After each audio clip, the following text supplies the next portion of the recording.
do you guys think? Should we go ahead? Okay. I think we can start. You just want me to take it away, Brad? Please. Not sure what I would say. All right. So I'll start with the TCG contract. I misspoke in the last meeting and said that we had a signed executed contract. I want to revise my statement and say that we have a contract that has been signed by TCG but does not have the DMPS signatures yet. I had sent it to Shashank the first part of March, I believe March 9th, for his review, and he wanted Tom to review it. I again then sent it to Tom on the 18th of March, and I misunderstood Shashank to say that Tom was okay with it, and what Shashank said was that Shashank had told Tom to review it.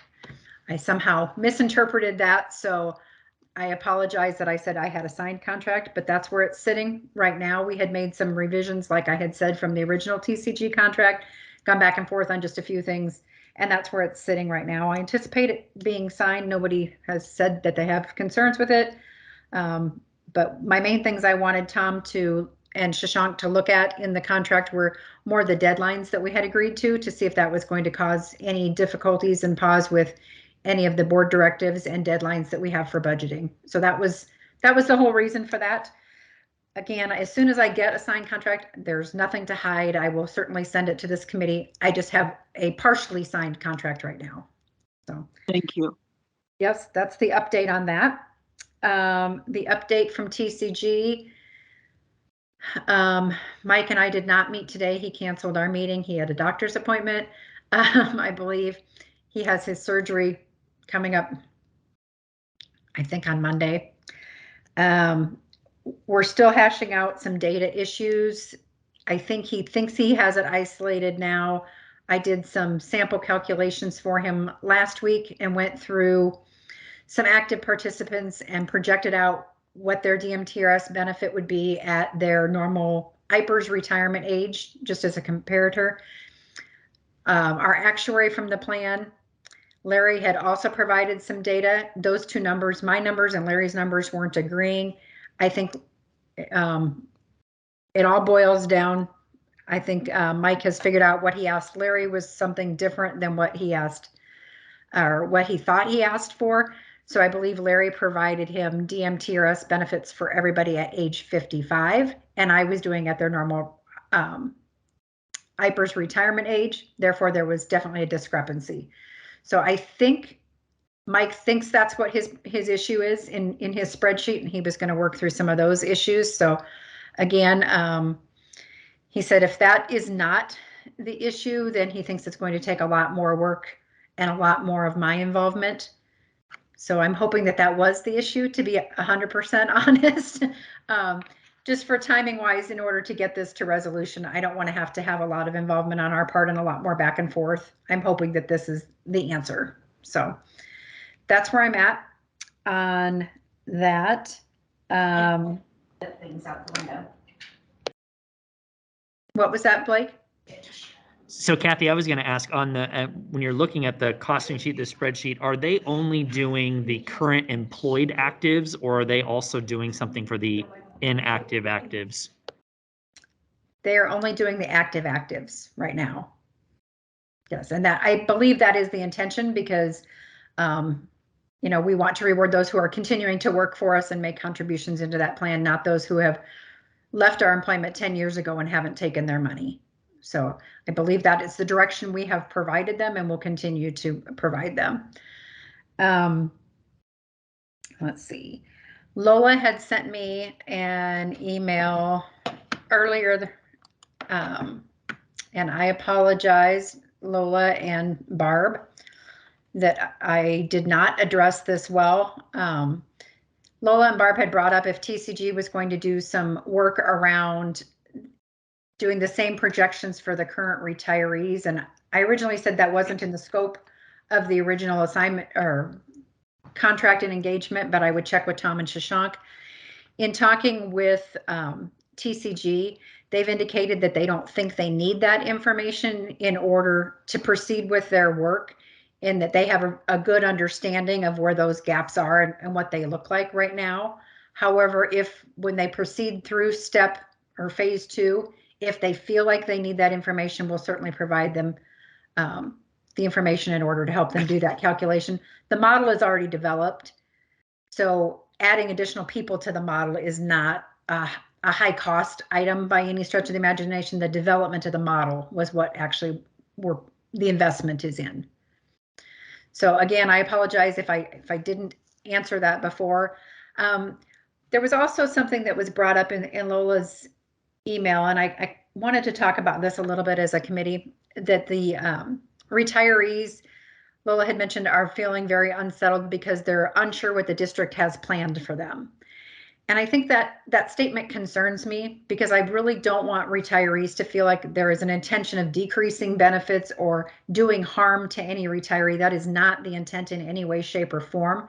And so I want to make sure that this committee forms together and conveys a unified message to retirees that that is not the intent of this study. The intent of this study is to look at replacement levels, income replacement levels for actives, and stability and predictability for retirees. And that's it. You, as a retiree, you have a guaranteed benefit. We can't decrease that, and it is not our intention to do anything to decrease that. It's also not the intention to go in and manipulate or change excess earnings to the detriment of retirees. So please help in spreading that message. The letter to retirees that we've talked about ad nauseum in this group to go out to retirees to talk about the TCG study and to talk about communication went out yesterday. We're already getting responses back from people with email addresses, so they're reading it, so that's a good thing. And the other good thing was the print shop stuffed and mailed all of them. I know. Yes. Thank you to Sherry for getting that done. And then the last thing I have on my agenda for today is Blake had sent an email to Brad and I with some concerns for the April 6th meeting. And I'm trying to find that email, and of course I can't find it at the moment. Just one second here. All right. In that email, he asked for the TCG contract. I've addressed that. He'd like to know if at the April 6th meeting, can BTC provide a third quarter report? They will not have that available as the third quarter ends on the 31st. He said that report will likely not be available until like the 16th or the 18th. But Blake had also asked some questions about bonds coming to maturity and conversations about exploring some different investment options relative to the maturity of these bonds and what can we do in the interim. I've sent those on to John and Alan at BTC, and they will be able to address those questions at our upcoming meeting.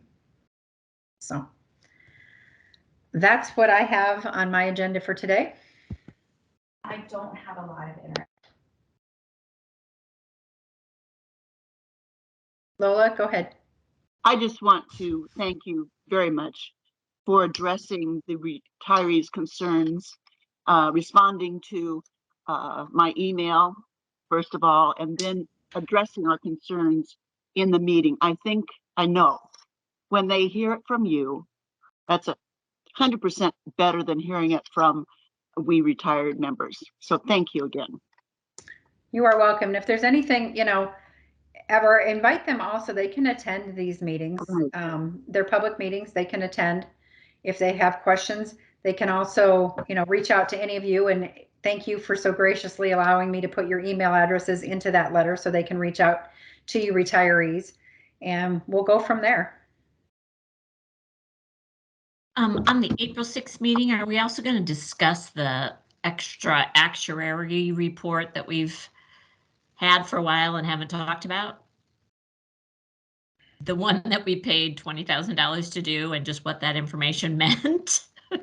I probably need to get with Brad more on that, because I think Brad can probably boil it down to much more understandable than what the actual report is. And Brad, I And I know I've sent it to you and we've kind of gone back and forth on it a couple times and different things. Is there a time maybe that you and I can just set aside, I don't know, half an hour to an hour to between now and April 6th? Yeah, I'm gonna have to put some time on my calendar first to study that a little bit more. Okay. So that shouldn't take me too terribly long. Why don't you just shoot me an email once you have reviewed it, and we'll schedule a time. I can work you in my schedule, Brad. Good. One other note on the 6th, I've got a work conflict during the 4 o'clock hour, so I won't be able to join that call. Okay. I think you guys have it, but Okay. So maybe we want to put the actuary report on the May meeting, or do we want to do something? Is that too long? I know we've waited this long, but is that too long to wait, Barb? No, I just want to understand it. So whatever works. I'm flexible. Okay, Brad, let's plan that then, and that will give you maybe a little bit more time to review, and then we'll make sure it's on the May agenda. And yeah. Do you think we need to wait for like a full hour-long meeting, or could we just hit it during one of these weekly? it doesn't matter to me. What's the Yeah. preference of the group? Yeah, it doesn't matter to me either. Yeah, or I can even see, let's do it in one of the shorts, and if we find that we need to carry it Sure. over to 2 meetings, Yeah. that's may give us a chance to look at it and get confused and then ask questions and come back to it. Yep, Okay. sounds good. Let's do that. Brad and I we'll give Brad time to digest it. Brad and I will get together, and then we'll start it at the following Wednesday meeting, whichever Wednesday that might be. Okay. So my question for the group, and so I want to be clear in sort of my thought process of my ask that went to Brad and Kathy that Kathy mentioned before is, given that we're slow going our way through TCG, in the fall, we had a conversation about where we were with bonds, what was going to happen with bonds, what was that growth going to be like for us. And we sort of started the conversation about some alternatives, knowing that risk is not our friend and not necessarily something that we're really going for, but 2% and 3% bonds may not be either. And then we sort of just stopped the conversation. We really didn't finish it. We really didn't come to any resolution. And for me, and I'm gonna preach my point that I've struggled with for 2.5 years now is, number one, I struggle with why we don't have an investment target, like a goal for what we're trying to achieve financially with this plan, both from a year over year, but also a long term. And secondly is, do we feel like within the conversation, do we need to have kind of I don't know that we ever had a Q2 report, maybe a paper version, and I'd have to go back and look, and that's just me I didn't look. Do we need to have the Q3 report so everybody can see where we are, and then kind of jump back into that conversation, given that, every year we've got tens of millions of dollars of bonds that come to maturity? And I just think that we need to be a lot more intentional about, do we just keep rolling them back into bonds that we know the performance is lower, or are there other mechanisms that aren't necessarily crazy high risk? We're not going to go invest in the Russian stock market right now, because that would not be advisable. Although it may have some potential growth in the future, though, since it's currently zero. But we're not going for the high risk volatile international stock funds. But are there some options that appease our need and are not crazy high risk, but are going to give us some returns where we're at least not 2 points below our guarantee for retired members? So I guess my question from folks is, number one, whether you need that sort of Q3 report, and should we have that conversation after that? Or is that a conversation that we can dip into over the next couple of weeks, knowing that it may take us 4 or 5 of either these short meetings or others to actually maybe get to where we feel comfortable, perhaps to a recommendation? So that's my question for the group. I think we're going to want to hear what the TCG folks say before we dive too much into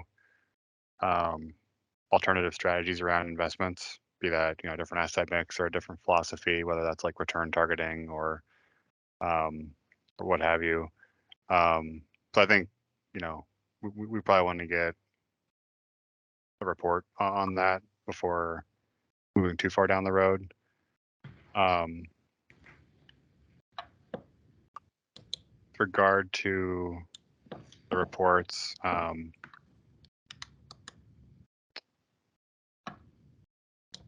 don't know what value I would get out of seeing a short-term report like that before hearing other data. But I don't know how you guys feel about that.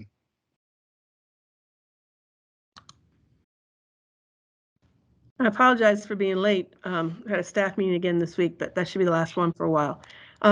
So I missed the first part of our conversation. Do we have a date for when TCG is going to give us a recommendation? No, the deadline that's in their current contract is May 31st. We're hoping for something sooner, but with Mike's surgery and just some data discrepancies that we're still working on, we think we might have nailed down now. We don't have anything right now. So my concern is, I hear what you're saying, Brad. If we wait until we know what the recommendation is, that might be helpful to us. Do we need to spend any time preparing to have this conversation? Because my concern would be that we wait and then start the conversation, and then once again we have this delay. And delay has been our name for so long, and it's really hurting us. So we need to make decisions sooner rather than later. Is there anything we need to do to prepare to have that conversation so that when the TCG comes in with the recommendations, we're ready to rock and roll and have a conversation instead of, well, we need to find out this, then we need to talk to the lawyers, and then we got to talk to, I mean, we get that stuck in the mud thing. That's my worry, is I don't want to be stuck in the mud spinning again. If the conversation is limited to investment strategy, or if there's any sort of like portfolio rebalancing that needs to happen, that's not going to be a matter of quarters. That'll be much shorter time horizon. You're not getting into like pension law, tax law, all these other things. It's going to be, we make a recommendation on increasing equity allocations or alternative asset class allocations to the IPS. That gets sent to the board for approval. And then BTC should be able to execute, assuming they have all the capabilities that we're going to be requesting in the new IPS. They're able to execute on that pretty quickly. And so, you know, that's a much less complicated process and from my perspective, but maybe I'm being naive. I don't know. But I don't see the complications that we have with other things around like compensation, original contributions, or changing the formula on the plan, anything like that.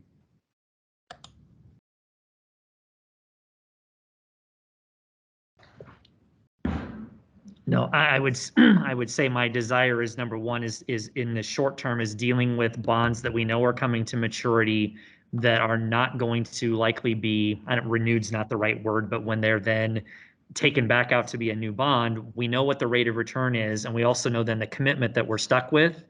And we have been committing to 8 and 10-year bonds that are 3%, and that's not doing it. It's not doing it for any member of the Des Moines Teacher Retirement System, retired or not. And even if we wait for the TCG plan in phase 1, my sense is only addressing a small chunk. Our retired members right now need to see this growth as much as our active members do. And so I see this as, have we let this bond situation go so far that now we need to begin to inch our way to a strategy where we have, I don't want to say, you know, we're not going for a hyper growth mindset, but that we actually have a reasonable rate of return as our goal, as our target, and that we are pushing the folks that, you know, are managing this plan to say, what do we need to do? Because right now, I don't know what it is that we need to do in terms of those recommendations to even say whether it's good, bad, or indifferent. So I need a little bit more information, because I agree with Jessica. I don't want to get to May, something comes from TCG, it doesn't address any of this. Retired members are going to say, okay, but we're still, this is still a downhill slide, and eventually excess earnings that conversation may go away. And that's devastating for retired folks that are not seeing rate of return. That's devastating for folks that have had to be pushed into accepting the pension gap that is really gigantic.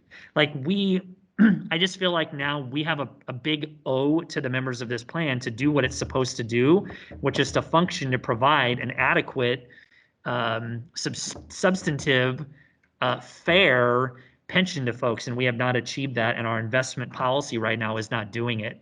I think that there are some small changes that we need to make now, I think regardless of what TCG recommends going forward, and that's the conversation that I hope that we can have. And I kind of want to, I don't know what information people need to know. I don't know how long it's going to take folks to really be able to process through that, but that's my thought process. That's my trajectory, is start with bonds that are coming to maturity, find out what they're going to be, what the renewal is going to look like, and is that acceptable to us to achieve the goals that we see for the members in this plan. When is our next meeting with our Bankers Trust folks? April 6th. Yeah, Jessica, that was sort of where the conversation started right as you jumped in, was sort of when, but what I was asking for was whether the Q3 report would be ready, and it won't be. So the Q3 report won't be ready until maybe potentially April 20th. And so my wondering is, do we need to have Q3 report for April 20 so we have a sense of where we're going? Because I didn't, unless if somebody can fill in, like, where are we currently at in terms of interest for the plan for this July through Q1, Q2, do we have a sense of where we are in terms of return? I don't have the answer to that question. So I need to know that to then help me to say, okay, are we in the positive direction? Are we staying even? Or are we going down, to help me to make a thought process to adjustments that I think need to occur? Does it make sense to wait and have our meeting until we can have that report available? I don't think Does 1Q performance, they know it's in the portfolio. So okay.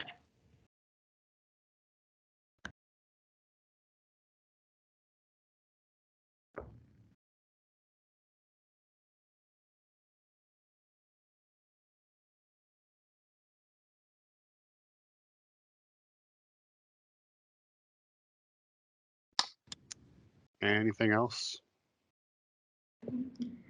So I'm gonna change gears. I just want to give some information for those of you who may have not enjoyed a 3-hour and 25-minute budget conversation last night. It's been now a 3-part. This is a trilogy now, and we're gonna start part 4, I think, in 2 more weeks. But there was, I think, a really important piece of information to put out there for folks. So there had been questions from board members and perhaps even from some of us that said, in the budget for 22-23. Is there like a line item that is addressing DMTRS going forward? And the question and the statement was that at this point there is not, and that Dr. Ahart and Shashank addressed and said, putting a number in there, we did not want to then narrow down the options and the opportunities, and then also realizing that there may even be, other than the general fund, opportunities to address DMTRS problems. And I think all of us on here have talked about that as much as we can maximize the management fund, that's a really smart strategic strategy for us. I think it was Miss Norris, I may not be right, but I'll give Jackie credit for it, then sort of asked the question and said, if we haven't actually placed a marker of, $1, $1 million, $100 million on DMTRS, are we then going to be restricted or limited in the options going forward when TCG comes forward with a proposal? And it was shared that would not be a restrictor. So not actually having placed a budget amount today or in the budget that will be adopted on April 15th-ish, that there will still be the flexibility within the overall district budget to address what's going to come about from TCG as we work going forward. And so I thought that was an important marker, because I know for my brain it didn't make sense that if I don't put anything in my budget line, I know in my world it means I don't have money to spend on that item. but there's enough flexibility and other pieces and parts to the overall district budget that that both Shashank and Dr. Ahart talked about, that there is a priority here and that the money will be available, you know, always assuming that it's reasonable, whatever that means, but we know that there are some limitations. But I wanted to share that because I thought that that was a significant point that came about from last night's budget discussion, part 3.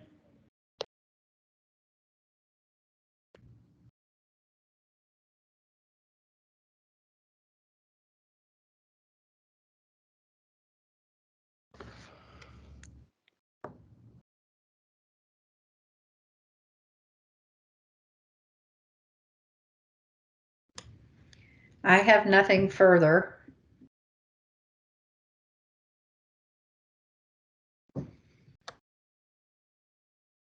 Anybody else?